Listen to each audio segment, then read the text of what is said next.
दया दयाका चिता छन् करुणा मते छ प्राण नीति सदा दया। जय सम्भो जय नेपाल जय हो सबैको। आज चाहिँ हामी कमलादी गणेशस्थान स्थित हाम्रो डगमदर ज्ञानी देउलाको 10औं वार्षिक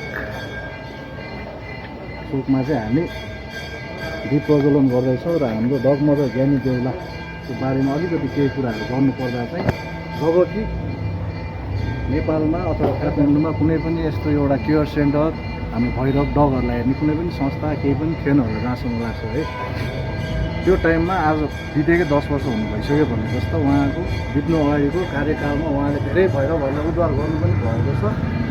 कति डोनेसनहरू आउँथ्यो होइन, कति सहयोगहरू आउँथ्यो, तर एउटा भनौँ न एउटा आत्मा मन चाहिन्छ भन्ने कुराहरूमा कि आजको दिन पनि धेरै छन् संस्थाहरू जसले चाहिँ जे पाइ त्यही धेरै कुराहरू गरिरहेको छ होइन। तर उहाँको कुरा गर्दा चाहिँ उहाँले स्वयं आफ्नो खर्चहरू गरेर पनि गर्नुहुन्थ्यो, सहयोग पनि आउँथ्यो। एउटा भावना भन्ने कुराहरू पनि थियो, एउटा सम्बन्ध कि मान्छे र भैरवमा हुनुपर्ने कुराहरू चाहिँ अब उहाँको धेरै बयान त म गर्न सक्दिनँ होइन। जति गरे पनि त्यही नै हो, हामीमा हुनुहुन्न पनि।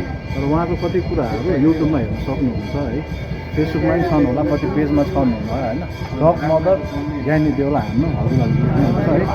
त्यसै गरी उहाँको सम्झनामा उहाँको आफ्नो अमर होस्, उहाँको जे गर्नुभयो उहाँले सबै कुराहरू अमर होस् भनेर चाहिँ हामी आजको दिन पनि उहाँलाई सम्झन्छौँ। र हामी सबैजना दाजुभाइ दिदीबहिनीहरू उहाँलाई उहाँको शुभचिन्तकहरू आजको दिन चाहिँ के गर्दैछौँ भने दीप प्रज्वलन उहाँको चिर शान्ति कामनाको लागि उहाँको आत्मा अमर रहोस्। दया दयाका चिता छन् करुणा मते छ प्राण नीति सदा दया दयाका चिता छन् करुणा मते छ प्राण नीति सदा मनया मवदीपमान मनया मवदीपमान तन मन जननीय ध्यान चरण शरण जितया चरण शरण जितया दया दयाका चिता छन् करुणा मते छ प्राण नीति सदा दया दयाका चिता छन् करुणा मते छ प्राण नीति सदा मनया